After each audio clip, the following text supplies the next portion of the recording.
A todas y a todos muchas bendiciones. Amadas y amados, le damos las gracias al Dios Todopoderoso, a nuestro Señor Jesucristo. Damos las gracias al Espíritu Santo, nuestro Dios, quien ha estado en cada momento y en cada circunstancia de nuestras vidas. Agradezco a Dios que ustedes, nuestros suscriptores, estén bien, y aquellos que puedan pasar por alguna situación, tenga esperanza y fe que el Señor le va a levantar, le va a resolver toda situación. En este día nos hacemos una pregunta concerniente al tema que vamos a tratar. Comenzamos con esta interrogante: ¿los cristianos debemos guardar el sábado? Me gustaría saber sus respuestas. Déjela en la caja de los comentarios. Háganos ese favor, déjenos cualquier opinión de este y de otros temas que ya hemos compartido. Los cristianos debemos guardar el sábado. Fíjese, amado, en Colosenses capítulo 2, versos 16 y 17, el apóstol Pablo declara: por tanto, nadie os juzgue en comida o en bebida, o en cuanto a días de fiesta, luna nueva o días de reposo, todo lo cual es sombra de lo que ha de venir, pero el cuerpo es de Cristo. De igual manera, nos dice en Romanos capítulo 14, verso 5, uno hace diferencia entre día y día, otro juzga iguales todos los días. Cada uno esté plenamente convencido de su propia mente. Esta escritura deja muy claro para el cristiano que el guardar el sábado es un asunto de libertad espiritual, no un mandamiento de Dios. El guardar el sábado es un punto sobre el cual la palabra de Dios nos instruye a no juzgarnos unos a otros. La observancia del sábado es un asunto sobre el que cada cristiano debe estar plenamente convencido en su propia mente.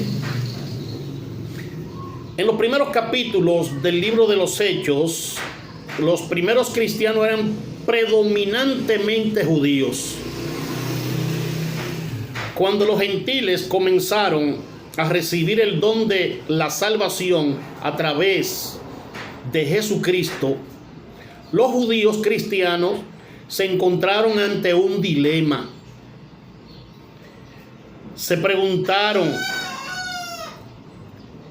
¿en qué aspectos de la ley mosaica y tradiciones judías deberían ser guiados a obedecer los cristianos gentiles?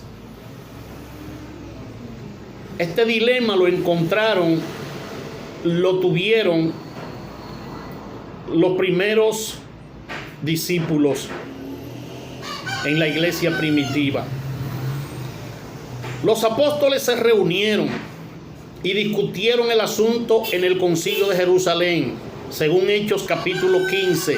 La decisión fue: por lo cual yo juzgo que no se inquiete a los gentiles que se convierten a Dios, sino que se les escriba que se aparten de las contaminaciones de los ídolos, de fornicación, de ahogado y de sangre. Hechos capítulo 15, 19 y 20. La observancia del sábado no fue uno de los mandatos que los apóstoles juzgaron necesario de imponer a los creyentes gentiles. Sería inconcebible que los apóstoles hubieran descuidado incluir la observancia del sábado si fuera un mandamiento de Dios para los cristianos. Eso está claro. Inconcebible sería que ellos descuidaran ese tema si hubiera sido un mandamiento de Dios para todos cristianos. Hay un error que es común en el debate sobre la observancia del sábado. Es el concepto de que el sábado, o sea, día de reposo, era un día dedicado a la adoración. Grupos tales como los adventistas del séptimo día sostienen que Dios requiere que el servicio de la iglesia sea celebrado el sábado en el día de reposo. Pero eso no es lo que ordenaba el mandamiento. Eso no es lo que dice el mandamiento sobre el día de reposo. El mandamiento sobre este día es que no debía trabajar en ese día. Éxodo 20, 8 al 11. En ninguna parte de las escrituras se ordena que el sábado sea un día para adoración. Sí, es verdad. Los judíos en el Antiguo Testamento y aún en tiempos modernos ocupan el sábado como un día de adoración. Pero esa no es la esencia del mandamiento sobre el día de reposo. En el libro de los Hechos, siempre que se menciona una reunión, era en el día de reposo. Se trata de una reunión de judíos, no de cristianos. ¿Cuándo se reunían los primeros cristianos? Usted lo encuentra en su Biblia. En nuestras Biblias está Hechos capítulo 2, versos 46 y 47. Allí nos dice cuándo se reunían los primeros cristianos. Allí nos da la Biblia la respuesta. Dice la Biblia: y perseverando unánimes cada día en el templo y partiendo el pan en las casas, comían juntos con alegría y sencillez de corazón, alabando a Dios y teniendo favor con todo el pueblo. Y el Señor añadía cada día a la iglesia los que habían de ser salvos. ¿Se fijó cómo dice aquí? ¿Se dio cuenta? Ellos se reunían en el templo cada día. Si había un día en que los cristianos se reunían regularmente, este era el primer día de la semana, nuestro domingo. No el día de reposo, que es nuestro sábado. Hechos capítulo 20, verso 7 y 1 Corintios 16, 2. En honor a la resurrección de Cristo, el día domingo los primeros cristianos observaban el domingo, no como el día de reposo cristiano, sino como un día de especial adoración y glorificación a Jesucristo. ¿Hay algo de malo con adorar el sábado, el día de reposo judío? Absolutamente no. No hay nada de malo. Debemos adorar a Dios cada día, no solo el sábado o domingo. Debemos de adorar a Dios todos los días de la semana, todos los días del mes y del año. En la actualidad, muchas iglesias tienen servicios tanto el sábado como el domingo. Hay libertad en Cristo. Romanos 8:21, 2 Corintios 3:17 y Gálatas 5:1. Tenemos libertad en Cristo. En este tema específico en que estamos, ¿Debería un cristiano practicar la observancia del día de reposo? O sea, no trabajar el sábado. Si un cristiano se siente guiado a hacerlo, absolutamente que sí, usted lo puede guardar. Romanos capítulo 14, verso 5. Si usted siente hacerlo, claro, puede hacerlo. No hay nada de malo en ello. Sin embargo, aquellos que eligen practicar la observancia del día de reposo no deben juzgar a quienes no lo guardan. Colosenses 2:16. Aquí es donde está el problema. Que nosotros los humanos, cuando creemos que estamos bien en algo, al que creemos que está mal, lo juzgamos. Todos somos así. Y debemos controlar esa parte. Debemos dominar esa carnalidad, porque eso es carnalidad. ¿Por qué? Si usted guarda el sábado, bien hace, pero ¿por qué tiene que juzgar a quien no lo hace? Si la Biblia manda a que no lo haga. Pero asimismo también aquellos que no lo guardan el día de reposo deben evitar serle piedra de tropiezos a quienes lo guardan. 1 Corintios 8:9. No pueden ser piedra de tropiezo para tal vez quitarle esa costumbre, esa observancia. Gálatas capítulo 5, 13 al 15 lo presume en una sola declaración. Dice: porque vosotros, hermanos, en libertad fuisteis llamados, solamente que no uséis la libertad como ocasión para la carne, sino servíos por amor los unos a los otros, porque toda la ley en esta sola palabra se cumple: amarás a tu prójimo como a ti mismo. Pero si os mordéis y coméis unos a otros, mira que también no os consumáis unos a otros. Ahora bien, ¿qué significa que Jesús es nuestro descanso sabático? Hebreos capítulo 4 habla de Jesús como nuestro descanso sabático. Los versículos 9 y 10 de Hebreos capítulo 4 en particular declaran: por consiguiente, queda todavía un reposo especial para el pueblo de Dios, porque el que entra en el reposo de Dios descansa también de sus obras, así como Dios descansó de las suyas. La clave para entender cómo Jesús es nuestro descanso sabático es primero entender lo que significa el sábado. La palabra hebrea, sabbat, fue la palabra para descanso en el Antiguo Testamento, utilizada por primera vez con respecto a Dios descansando de la creación en el séptimo día. El sábado se convertiría más tarde en parte de la ley de Moisés, día en el que el pueblo judío no debía trabajar. En el Nuevo Testamento Jesús se declara a sí mismo Señor del sábado, Mateo 12:8. Él se comparó con el Padre, convirtiéndose en Dios en forma humana. Además, Jesús declaró: el sábado se hizo para el hombre y no el hombre para el sábado.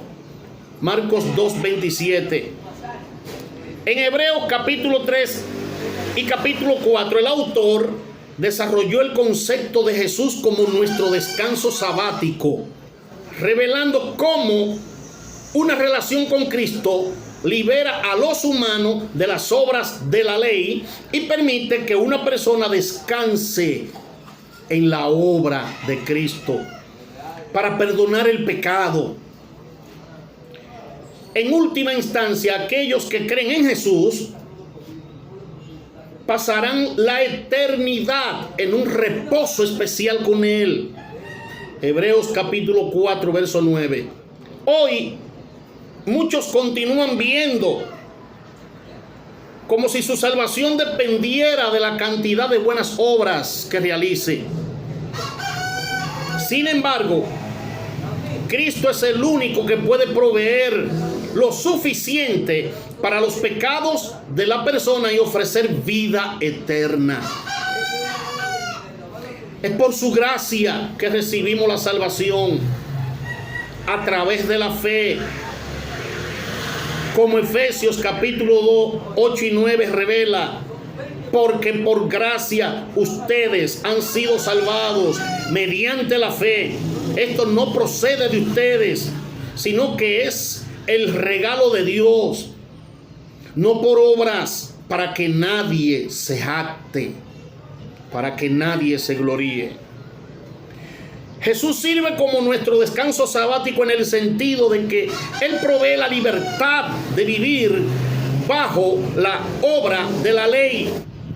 En cambio, su sacrificio ha pagado el precio de nuestra salvación. Su sacrificio ha pagado el que nosotros dejemos de obrar, ya descansar en su gracia, descansar en su misericordia. Aceptamos la salvación como su regalo gratuito, entrando en su reposo, tanto ahora como en la eternidad, en su presencia. Hebreos capítulo 4 termina con palabras de consuelo para cada uno de nosotros,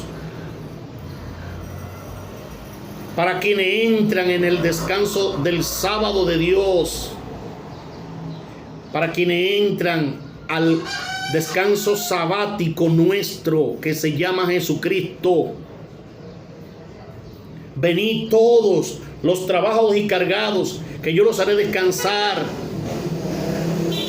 Pero aquí en Hebreos capítulo 4 se nos dice: así que acerquémonos confiadamente al trono de la gracia para recibir misericordia y hallar la gracia que nos ayude en el momento que más la necesitamos. Hebreos 4:16. Como resultado de la obra terminada de Cristo, podemos venir confiadamente ante Dios, recibiendo misericordia y gracia en nuestro momento de necesidad. Aquel que guarda el sábado, aquel que observa el descanso sabático y aquel que no lo observa, aquel que tampoco guarda el sábado, vengamos a la presencia de Dios confiadamente, que Él tiene misericordia de nosotros y nos da esa gracia que necesitamos en el momento propicio. Tú que guardas el sábado, no critique al que no lo guarda. Y aquel que no guarda, que no observa el sábado, que tampoco critique, pero mucho menos sea piedra de tropiezo para el que lo quiera guardar. Pero la salvación viene de Dios. Nuestra salvación viene del Señor Jesucristo. Yo no me explico dos cosas, y aquí voy a terminar. Hay dos cosas que yo no me explico. Este mundo angustiado, este mundo que está bajo opresión, bajo toda influencia del maligno, necesitan que se le hable de Cristo, que se le hable de la salvación, que se le hable del amor de Dios. Y yo no concibo cómo es posible que hay religiones, hay grupos que gastan millonadas de dinero, pesos, dólares y en todas las monedas del mundo, en literatura, en libros, en programa, solamente hablando de un sábado. No criticamos al que lo guarda, pero si esto yo no lo entiendo. Millonadas se gastan, en vez de gastar millonadas para llevarle a Cristo a la gente. para hablarle de Cristo al humano, al ser humano que está perdido en sus pecados y delitos, que necesita quien lo saque de allí, que el único que lo puede sacar es Cristo, nuestro Salvador. No entiendo esto, pero tampoco entenderé la crítica inmisericordia que usan aquellos quienes guardan el sábado para criticar al que no lo guarda. Bendito y alabado sea el nombre del Señor. Tú que me escuchas, pon tu alma en el Señor. Pon tu vista directamente al Señor Jesucristo. Mientras otros se pelean, se discuten por temas como este y otros más, usted y yo pongamos la vista en Jesús, puesto los ojos en Jesús, que es el autor y consumador de nuestra fe. Dios les bendiga a todos